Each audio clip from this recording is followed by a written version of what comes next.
As you know, this course is titled Marketing in a Digital World. Much of the focus of this course will be on the latter portion of this title, the digital part. So I wanted to provide some attention to the first portion, the marketing part, by discussing what marketing is and how it influences the structure of our course. Well, first of all, I've been teaching marketing for over 20 years, and I've found that the term marketing means very different things to different people. For example, some people think of marketing as advertising, others think of it as sales, and many have a negative impression of marketing as a form of manipulation.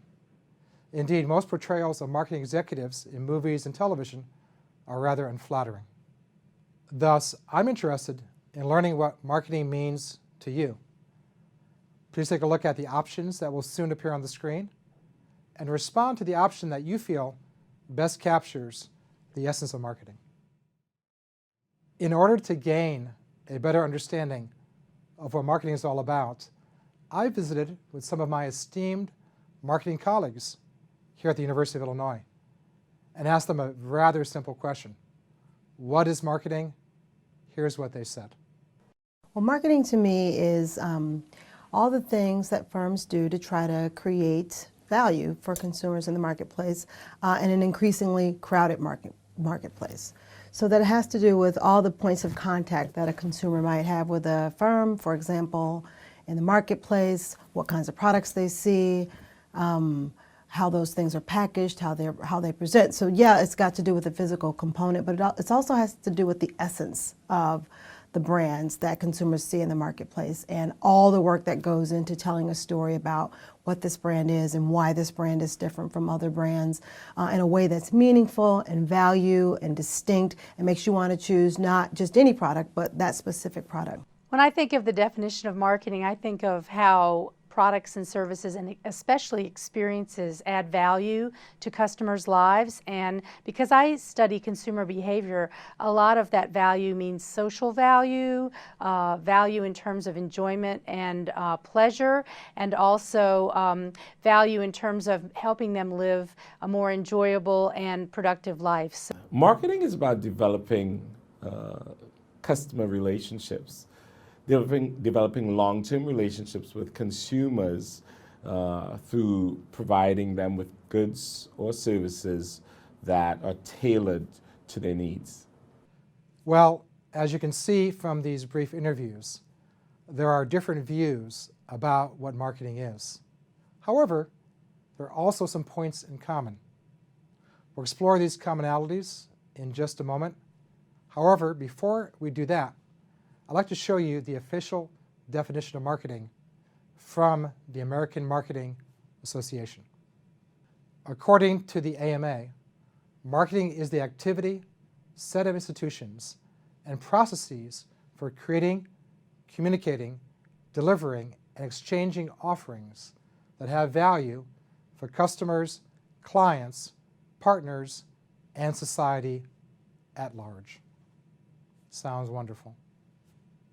In essence, marketing is the enactment of a mutually beneficial exchange between two parties, a seller and a buyer. We usually think of the seller as a firm and the buyer as a consumer. However, there are other types of exchanges, such as B2B transactions between two firms. In most cases, typically, we think of the seller as offering a product. However, the seller could also offer a number of other things, like a service, an idea, or an experience. Likewise, we tend to think of the buyer as providing money to acquire these offerings. However, buyers also provide other scarce resources, such as their attention, their time, and their energy. Now, all of this sounds quite wonderful. Buyers give sellers money in exchange for valuable objects. What could be better? However, there's more to the story. Two key points are missing. First, consumers often don't know what they really want and may be uncertain about the degree to which a particular product will meet their needs. Second, there are typically many firms offering competing products that appeal to the same customer. These two factors, consumer uncertainty and competing offerings, makes the marketing process quite challenging for both firms as well as consumers. For example, the average U.S. supermarket offers over 100 different types of shampoos. It would take hours to learn about all of their ingredients, potential benefits, and appropriateness for your hair. In order to overcome these challenges, marketers have developed a number of useful tools and techniques. One of the most useful tools in the marketer's toolkit is what is commonly referred to as the 4 Ps. The concept of the 4 Ps was introduced way back in 1960 by Professor Jerome McCarthy at Michigan State University. So this concept has stood the test of time.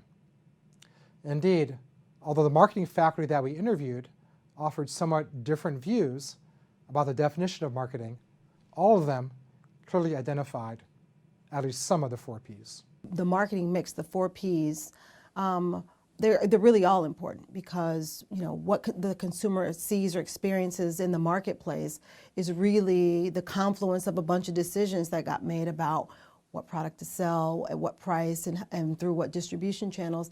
And more importantly, I think, with what messaging strategy, because all of these decisions combine to this bundle of attributes that we consider to be the essence of the brand.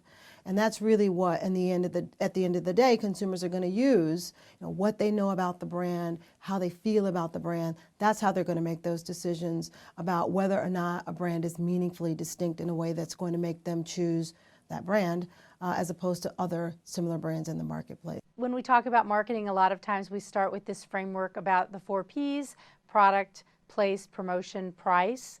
All of these are extremely important, and all of them can add value to consumers' lives and also to the firm. These 4 Ps are also known as the marketing mix and provide marketers with a set of tools to help facilitate exchange. Let's take a close look at each of these 4 Ps. The first P is product. Marketers are more likely to be successful if they offer innovative products that meet customer needs and exceed their expectations. Another aspect of this portion of the marketing mix is a product's brand proposition, which should be unique and tell a compelling story.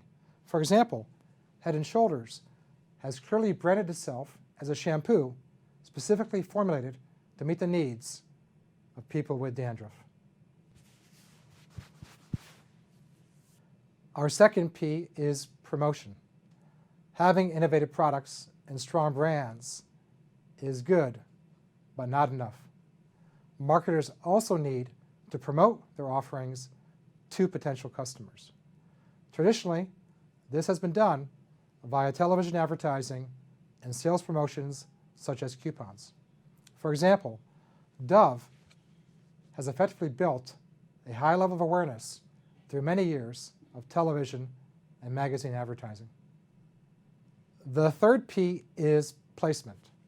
Once potential customers are aware of a product and its benefits, marketers must find a way to physically deliver this product to them. Thus, most manufactured products are channeled through a set of distributors who deliver these products to retail stores for convenient purchasing by customers. For example, all of these shampoos were purchased at a local supermarket that is located only about a mile from my home. The final P is price. When consumers see products at the store, they must decide which one they will purchase. Now, one of the main factors that influence this decision is the price of these various products. So picking the right price is a very important marketing decision. Marketers can employ a variety of different pricing strategies, ranging from value pricing to premium pricing.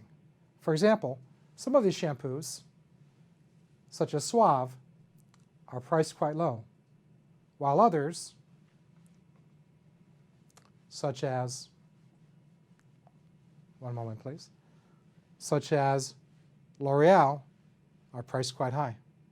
Over the past 60 years, by strategically employing these 4 Ps, marketers around the world have been able to effectively facilitate valuable exchanges with their customers. Now recently, the digital revolution has provided marketers and customers with a new set of tools, such as the internet, the smartphone, and the 3D printer. In the remainder of this course, we'll examine how these new tools are fundamentally altering these 4 components of the marketing mix.